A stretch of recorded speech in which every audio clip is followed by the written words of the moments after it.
ನಮಸ್ಕಾರ ವೀಕ್ಷಕರೇ, welcome back to Karnataka finding ಚಾನಲ್ಗೆ. ಇವತ್ತು ನಾವು ವಿದ್ಯಾ ಅವ್ರ ಮನೇಲಿದ್ದೀವಿ. ಸೊ ಈಗೆಲ್ಲ ಹಬ್ಬಗಳ ಸೀಸನ್ ಬರ್ತಾ ಇದೆ ಅಲ್ಲ, ವರಮಹಾಲಕ್ಷ್ಮಿ ಮತ್ತೆ ಗಣೇಶ ಗೌರಿ, ದೀಪಾವಳಿ ಎಲ್ಲ ಲೈನಾಗಿ ಹಬ್ಬ ಬರ್ತಾ ಇರುತ್ತಲ್ವಾ. ಸೊ ಅದಕ್ಕೋಸ್ಕರ ನಮ್ಮ ಹೆಣ್ಮಕ್ಳೆಲ್ಲ ಇವಾಗ ಇದು ಲಕ್ಷ್ಮಿ ಮುಂದೆ ಆಗಲಿ ಗಣಪತಿ ಇದ್ರ ಮುಂದೆ ಏನಪ್ಪ ತಟ್ಟೆಗೆ ಇಡೋದು ಅಂತ ಯೋಚನೆ ಮಾಡ್ತಾ ಇರ್ತಾರೆ. ಅದಕ್ಕೆ ಇವಾಗ ವಿದ್ಯಾ ಅವರು ಈಸಿದು ಒಂದು ರೆಸಿಪಿ ತೋರಿಸ್ತೀನಿ ಅಂತ ಹೇಳಿದ್ದಾರೆ. ಸೊ ಅದಕ್ಕೆ ಅವ್ರ ಮನೇಲಿದ್ದೀವಿ. ಬನ್ನಿ ಅವ್ರನ್ನ ಪರಿಚಯ ಮಾಡ್ಕೊಂಡು ಏನು ರೆಸಿಪಿ ತೋರಿಸ್ತಿದ್ದಾರೆ ನಿಮಗೆ ಅಂತ ತಿಳ್ಕೊಳ್ಳೋಣ. ಮೇಡಮ್ ಬನ್ನಿ. ನಮಸ್ಕಾರ ವಿದ್ಯಾ ಅವರೇ. ನಮಸ್ಕಾರ. ಸೊ ಹಬ್ಬಗಳ ಸೀಸನ್ ಬಂತು, ಇವಾಗ ನಮ್ಮ ವೀಕ್ಷಕರಿಗೆ ನೀವೇನು ಮಾಡಿ ತೋರಿಸ್ತಾ ಇದ್ದೀರಾ? ಇವತ್ತು ನಾನು ತಮಿಳ್ನಾಡು ಸ್ಪೆಷಲ್ ರಿಬ್ಬನ್ ಪಕೋಡ ಮಾಡಿ ತೋರಿಸ್ತಾ ಇದ್ದೀನಿ. ಇದು ತುಂಬ ಕಮ್ಮಿ ಇಂಗ್ರೀಡಿಯೆಂಟ್ಸ್ ಹಾಕು ಮಾಡೋದಕ್ಕೆ. ವಾವ್, ರಿಬ್ಬನ್ ಪಕೋಡ ಅಂತೆ. ಬನ್ನಿ ವೀಕ್ಷಕರೇ, ಏನೇನು ಬೇಕು ಅಂತ ತಿಳ್ಕೊಳ್ಳೋಣ. ರಿಬ್ಬನ್ ಪಕೋಡ ಮಾಡೋಕ್ಕೆ ಏನೆಲ್ಲ ಇಂಗ್ರೀಡಿಯೆಂಟ್ಸ್ ತಗೊಂಡಿದ್ದೀರಾ ಮೇಡಮ್? ಮೊದಲಿಗೆ ಕರಿಯೋದಕ್ಕೆ ಎಣ್ಣೆ ಬೇಕು. ಇದು ಅಕ್ಕಿ ಹಿಟ್ಟು 1 ಲೋಟ, ಇದು ಪುಟಾಣಿ ಹಿಟ್ಟು ಅರ್ಧ ಲೋಟ, ರುಚಿಗೆ ತಕ್ಕಷ್ಟು ಉಪ್ಪು, ರೆಡ್ ಚಿಲ್ಲಿ ಪೌಡರು ಮತ್ತು ಇಂಗು. ಇಂಗಂದರೆ ಇದು ಇಂಗನ್ನು ನೀರಿನಲ್ಲಿ ಕರಗಿಸ್ಬಿಟ್ಟು ಇಟ್ಕೊಂಡಿದ್ದೀನಿ. ಓಕೆ. ಸೊ ಹಾಗಾದರೆ ಬನ್ನಿ ವೀಕ್ಷಕರೇ, ಒಂದು ಬೌಲ್ ತೊಗೊಂಡಿದ್ದೀನಿ. ಅಕ್ಕಿ ಹಿಟ್ಟು ಕೊಡಿ. ಅಕ್ಕಿ ಹಿಟ್ಟು 1 ಲೋಟ, ಪುಟಾಣಿ ಹಿಟ್ಟು ಅರ್ಧ ಲೋಟ. ಪುಟಾಣಿಗೆ ಕಡಲೆಪಪ್ಪು ಅಂತಲೂ ಕರೀತಾರೆ. ಕಡಲೆಪಪ್ಪನ್ನ ಪೌಡ್ರ್ ಮಾಡ್ಕೊಂಡಿರೋದು. ರೆಡ್ ಚಿಲ್ಲಿ ಪೌಡ್ರ್ ಎಷ್ಟು ಖಾರ ಬೇಕೋ ಅಷ್ಟು ಹಾಕ್ಕೊಳ್ಳಿ. ಉಪ್ಪು ಹಾಕ್ಕೊಳ್ಬೇಕು. ಉಪ್ಪು ರುಚಿಗೆ ಎಷ್ಟು ಬೇಕೋ ಅಷ್ಟು ಉಪ್ಪು ಹಾಕ್ಕೊಳ್ಬೇಕು.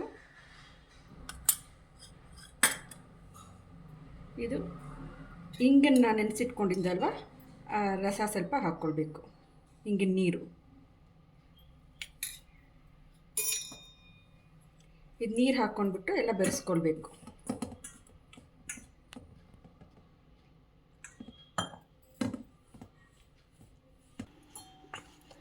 ಸ್ವಲ್ಪನೇ ನೀರು ಹಾಕೊಂಡು ಕಲಿಸ್ಕೊಳ್ತಾ ಇದ್ದೀರಾ ಅಲ್ಲ ವಿದ್ಯಾ ಅವರೇ? ಹೌದು, ಸ್ವಲ್ಪನೇ ಹಾಕ್ಕೊಂಡು ಕಲಿಸ್ಕೊಳ್ಬೇಕು. ಸ್ವಲ್ಪ ಸಾಫ್ಟಾಗಿರಬೇಕು ಕನ್ಸಿಸ್ಟೆನ್ಸಿ, ಇಲ್ಲಾಂದರೆ ಹಿಂಡೋದಕ್ಕೆ ಕಷ್ಟ ಆಗುತ್ತೆ. ಓಕೆ, ಪ್ರೆಸ್ ಮಾಡೋ ಕಷ್ಟ. ಹೌದು.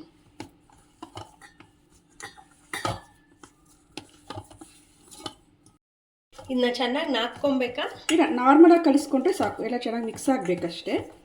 ಇವಾಗ ನೋಡಿ, ಇದು ಮುಟ್ಟಿದ್ರೆ ಸಾಫ್ಟ್ ಆಗಬೇಕು, ಸಾಫ್ಟಾಗಿರಬೇಕು. ಓಕೆ. ಎಷ್ಟು ಚೆನ್ನಾಗಿ ಆಗ್ತಾ ಇದ್ದೀರಾ ರಂಗೋಲೆ. ಹಬ್ಬಕ್ಕೆ ರಂಗೋಲೆ ಹಾಕಿಬಿಟ್ಟು ಆಮೇಲೆ ಸ್ಟವ್ ಅಂಟಿಸ್ತಾರೆ. ಸ್ವಲ್ಪ ಅರ್ಶಿನ ಕುಂಕುಮ ಇಟ್ಬಿಟ್ಟು ಕರಿಯೋಕ್ಕೆ. ಸೊ ಇವಾಗ ಹಿಟ್ಟು ಕಲಿಸ್ಕೊಂಡಿದೆಯಲ್ವ, ಅದರಿಂದ ಈ ಥರ ಗಣೇಶಗೆ ಅಂತ ಬೇಡ್ಕೊಂಡು ಇಡೋದು. ಅಂದರೆ ಚೆನ್ನಾಗಿ ಬರಬೇಕು, ನಾವು ಎಣ್ಣೆನಲ್ಲಿ ಕರಿಯೋ ಪದಾರ್ಥ ಅಂತ ಈ ಥರ ಗಣೇಶಗೆ ಅಂತ ಬೇಡ್ಕೊಂಡು ಈ ಥರ ಇರ್ತೀವಿ. ಇದು ಹೊಸ, ಇದು ನನಗೂ ಗೊತ್ತಿರಲಿಲ್ಲ. ನಿಮ್ಮದು ಸಂಪ್ರದಾಯ ಅನ್ಸುತ್ತೆ. ಓಕೆ.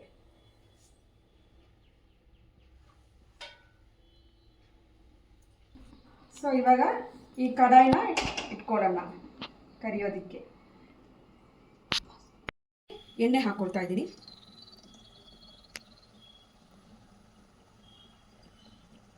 ಇದು ಕಡಾಯಿ ಇದ್ದರೆ ಅದಕ್ಕೆ ಅಟ್ಲೀಸ್ಟ್ ಅರ್ಧ ಅಷ್ಟು ಹಾಕ್ಕೊಳ್ಬೇಕು ಎಣ್ಣೆ.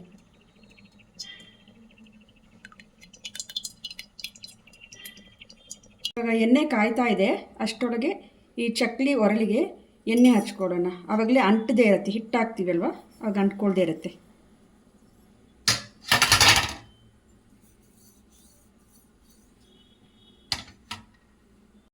ಇವಾಗ ರಿಬ್ಬನ್ ಪಕೋಡ ಮಾಡೋದಕ್ಕೆ ಈ ಅಚ್ಚನ್ನ ಯೂಸ್ ಮಾಡಬೇಕು. ಇವಾಗ ಹಿಟ್ಟನ್ನ ರೌಂಡ್ ಮಾಡಿಕೊಂಡು ಒರಳಿಗೆ ಹಾಕ್ಕೊಳ್ಬೇಕು. ಸೊ ಎಣ್ಣೆ ಕಾದಿದೆ ಅಲ್ಲ? ಎಣ್ಣೆ ಕಾದಿದೆ. ಫಸ್ಟ್ ಸಿಮ್ಮಲ್ಲಿ ಇಟ್ಕೊಳ್ಬೇಕು. ಸೊ ಎಣ್ಣೆ ಕಾದಿದೆ, ಡೈರೆಕ್ಟಾಗಿ ಎಣ್ಣೆಗೆ ಬಿಟ್ಕೊಳ್ಳೋಣ.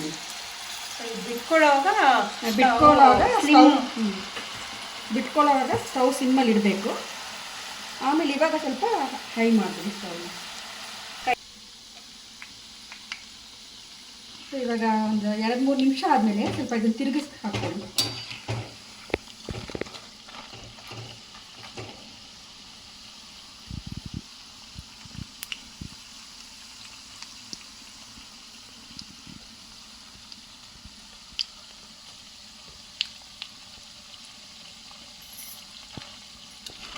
ಇವಾಗ ಆಯಿಲ್ ಸೌಂಡ್ ಕಮ್ಮಿ ಆಗಿದೆ. ಸೊ ಇವಾಗ ಇದು ಎಣ್ಣೆಯಿಂದ ತೆಗೆದುಬಿಡೋಣ.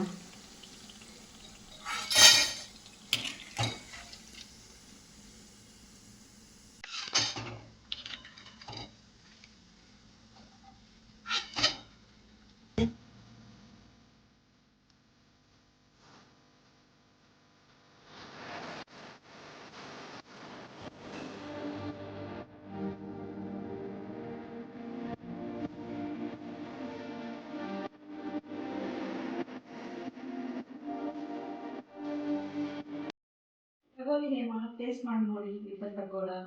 ಅಂತೂ ಇಂತೂ ರಿಬ್ಬನ್ ಪಕೋಡ ನನ್ನ ಕೈಗೆ ಬಂತು. ಇವಾಗ ಟೇಸ್ಟಿಂಗ್ ಮಾಡೋ ಟೈಮು, ಬನ್ನಿ ವೀಕ್ಷಕರೇ.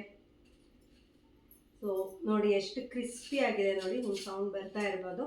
ಮತ್ತು ಹಿಂಗೆ ಮುರಿದ್ರು ಅಷ್ಟೇ ಕ್ರಿಸ್ಪಿ ಆಗಿದೆ, ಸೌಂಡ್ ಬರ್ತಾ ಇದೆ. ಸೊ ಟೇಸ್ಟು ಅಷ್ಟೇ ಅಲ್ಟಿಮೇಟ್ ಆಗಿದೆ. ಸೊ ಬರೀ ಹಬ್ಬದಲ್ಲಿ ದೇವ್ರ ಮುಂದೆ ತಟ್ಟೆಗಿಡಕ್ಕೆ ಮಾತ್ರನೇ ಅಲ್ಲ, ಮಕ್ಕಳು ಸ್ಕೂಲಿಂದ ಬಂದಾಗ ಇವಾಗ ಹೇಗಿದ್ರು ಮಳೆಗಾಲ ಇರೋದ್ರಿಂದ ಕ್ರಿಸ್ಪಿ ಆಗಿ ತುಂಬಾ ಚೆನ್ನಾಗಿದೆ. ಆರಾಮ್ಸೆ ಈಸಿಯಾಗಿ ಮಾಡ್ಕೊಳ್ಬೋದು. ಇಂಗ್ರೀಡಿಯೆಂಟ್ಸು ಕಡಿಮೆ ಇದೆ. ಮತ್ತು ನೋಡಿ, ಇದು ಆಯಿಲು ಇಲ್ಲ, ಕೈಗೆ ಆಯಿಲು ಮೆತ್ಕೊಂಡಿಲ್ಲ. ಇದೆಲ್ಲ ಆಯಿಲ್ ಜಾಸ್ತಿ ಅಬ್ಸರ್ವ್ ಆಗಲ್ಲ. ತುಂಬಾ ಟೇಸ್ಟಿಯಾಗಿದೆ. ಮೇಡಮ್ ನೀವು ಟೇಸ್ಟ್ ಮಾಡಿ. ಸಖತ್ತಾಗಿದೆ. ನಿಮ್ಗೆ ಏನು ಅನಿಸ್ತು ನೀವು ಮಾಡಿಸಿದ್ದು? ಚೆನ್ನಾಗಿದೆ. ಸೊ ಮೇಡಮ್, ಈ ಥರ ಒಳ್ಳೆ ರೆಸಿಪಿ ತುಂಬ ಈಸಿಯಾಗಿರೋದನ್ನ ಮಾಡಿಕೊಟ್ಟಿದ್ದಕ್ಕೆ ತುಂಬ ಥ್ಯಾಂಕ್ ಯು ಸೋ ಮಚ್. ಮತ್ತು ತುಂಬ ಚೆನ್ನಾಗಿ ಕೋಆಪ್ರೇಟ್ ಮಾಡಿದ್ರಿ ನೀವು. ಇದೇ ಥರ ಇಂಟ್ರೆಸ್ಟಿಂಗ್ ವೀಡಿಯೋಸ್ಗೆ ನೀವು ನಮ್ಮ ಚಾನಲ್ನ ಸಬ್ಸ್ಕ್ರೈಬ್ ಮಾಡಿ, ಫಾಲೋ ಮಾಡಿ ಮತ್ತು ಲೈಕ್ ಮಾಡಿ. ಮತ್ತು ಯಾರೆಲ್ಲ ನಮ್ಮ ಚಾನಲ್ನ ಸಬ್ಸ್ಕ್ರೈಬ್ ಮಾಡಿದಿರಾ, ಲೈಕ್ ಮಾಡಿದಿರಾ, ನೋಡ್ತಾ ಇದ್ದೀರೋ ವೀಡಿಯೋಸ್ನ, ಅವ್ರಿಗೆಲ್ಲರಿಗೂ ಥ್ಯಾಂಕ್ ಯು ಸೋ ಮಚ್.